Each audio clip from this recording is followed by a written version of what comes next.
So this is your urgent before July reminder. And these are the things you need to do. Your spouse needs to do, your parents need to do, your brother, your sister, your neighbor down the street, your friend from church, your coworker who says they're thinking about retiring soon, but still hasn't looked at anything. We want to make sure that you and everybody around you are not sleepwalking into the second half of the year and then acting surprised when a payment is delayed, a benefit is lower than expected, a notice shows up in the mail, or a scammer gets somebody because they sounded official on the phone. So I've got 4 big things you need to handle before July. And if you stay with me all the way through, number 4 is one of those things people ignore until it becomes a total mess. And that's really the theme here. The people who stay ahead with Social Security are usually not the smartest people in the room. They're just the ones who do the boring stuff before it turns into an emergency. So number 1, and this is the one I wish more people would actually do instead of just saying, yeah, I'll get to it later, is check your earnings record and your account information. Not next month, not when you have extra time, not when you finally decide to retire. Before July. Because Social Security is not guessing what your benefit should be. They are using your work history and the earnings that were reported under your Social Security number. That means if a year is missing, if a number is wrong, if an employer reported something incorrectly, or if there is work showing up that does not belong to you, that can affect what you get later. And the problem is, people don't find out when it's easy to fix. They find out when they are already filing, already depending on the money, already stressed out, and then they've got to untangle years of bad information. Mid-year is a perfect time to log in, look at the record, and make sure it makes sense. If you worked, do the earnings look right? If you didn't work somewhere, why is that employer showing up? If your mailing address changed, is it updated? If your phone number changed, is it updated? If your bank changed, is the direct deposit correct? These are tiny tasks right now, but they become giant headaches later. And let me stay on that for a second, because a lot of people think, well, if extra earnings show up on my record, maybe that helps me. No, not in the long run.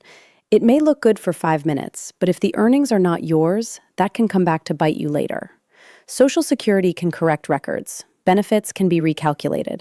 Overpayments can happen. And then the same people who thought they got lucky are suddenly opening a letter and asking why they owe money back. You do not want your retirement built on bad information. So before July, go in there and treat it like you're doing a mid-year financial health check. Think of it the same way you'd think about checking your credit report or your bank account. You're not doing it because you expect disaster. You're doing it because you know mistakes happen. Identity issues happen, reporting issues happen. And catching them early is the cheapest and easiest version of the problem you will ever deal with. Now, number 2, and this one is huge for anybody planning to retire this summer or start benefits sometime in the second half of the year. Do not assume you have to wait until January just because you worked earlier in the year. This confuses so many people. They think, well, I made too much this year already, so I guess I can't start Social Security until next year.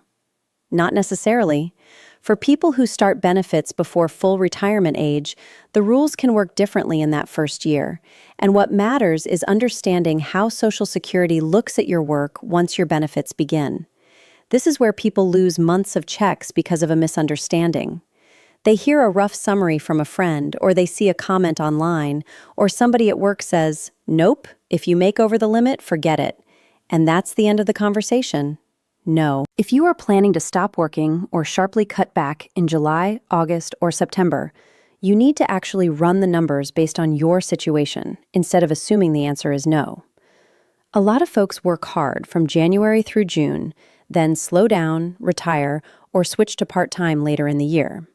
That does not automatically mean you missed your window. And this matters because the difference between starting benefits at the right time and waiting out of fear can be thousands of dollars over the course of a year. If you are already at or past full retirement age, then the work limit issue changes and becomes much less restrictive. If you are below full retirement age, then you need to understand the timing, the monthly income after you start, and how the rules apply in that first year. The big mistake is letting confusion make the decision for you. I cannot tell you how many people delay filing, not because it was the best strategy, but because nobody explained the rules clearly and they got nervous. So before July, if you or someone in your family is thinking about retirement this year, sit down and make the decision on purpose. Are you stopping work? Are you scaling back? Are you still earning too much? Are you close enough to full retirement age that it makes sense to wait? This is the kind of thing that should be decided with facts, not rumors. Because rumors are expensive, and the government is not going to send you a bonus check later because you misunderstood the rule and waited longer than you needed to. Number 3, and this is the one that keeps getting worse because the scams keep getting better. You need to clean up your communication trail and stop believing panic messages. Before July, make sure your address is correct, your bank information is correct, your phone number is correct, and your family knows one simple rule. Social Security does not solve problems by threatening you in a text message. They do not suspend your benefits because you ignored a random voicemail from a robocall. They do not ask for gift cards, cryptocurrency, wire transfers, or verification fees.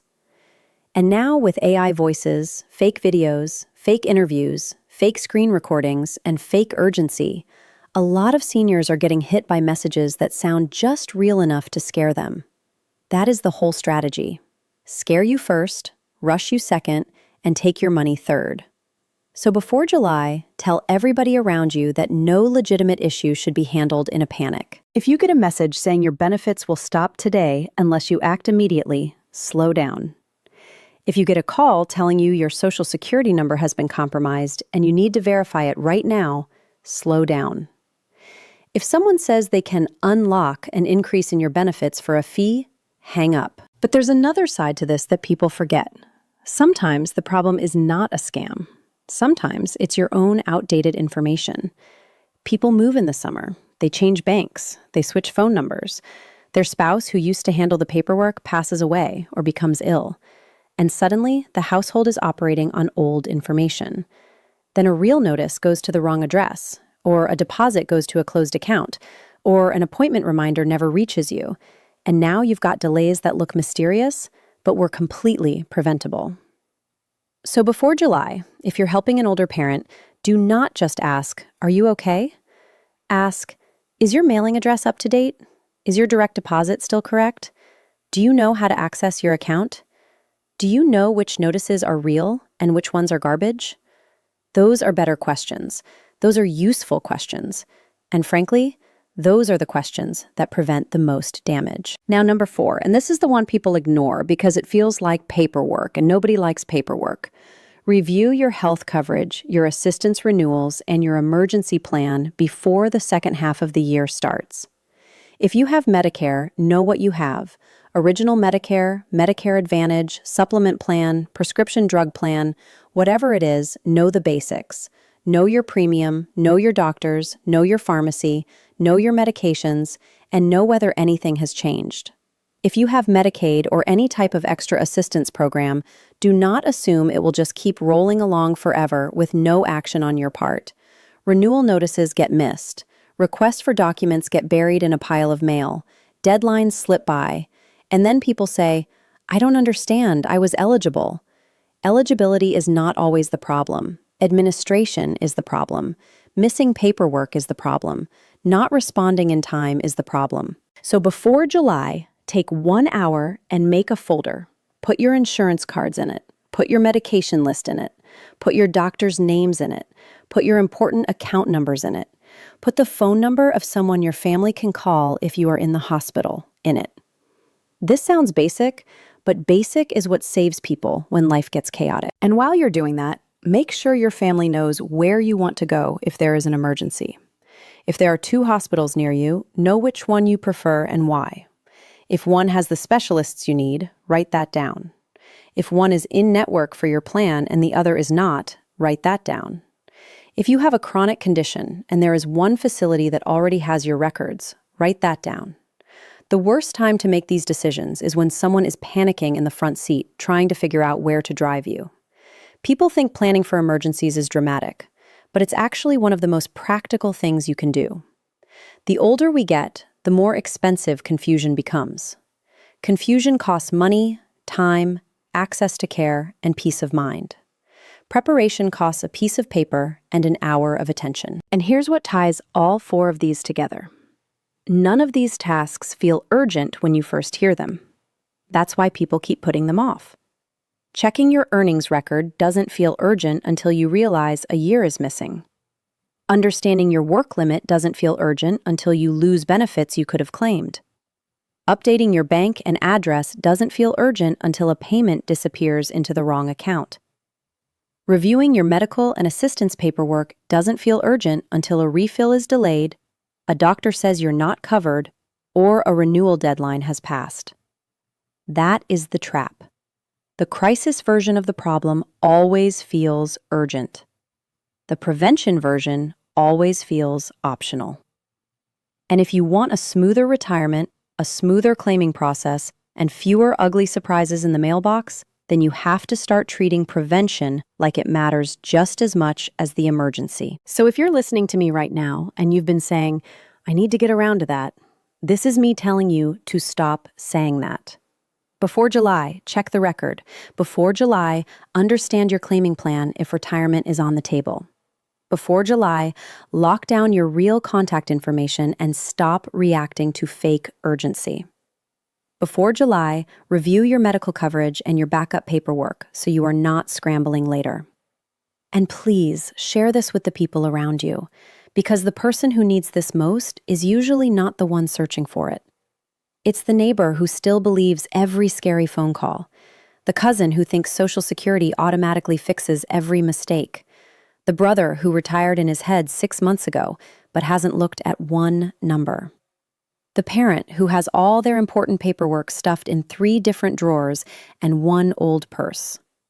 Those are the people who need this message. All right, that's the reminder. 4 things, simple on paper, powerful in real life, and absolutely worth doing before July gets here. Handle the boring stuff now so it doesn't become expensive stuff later. And if you do that, you put yourself in a much better position for the rest of the year.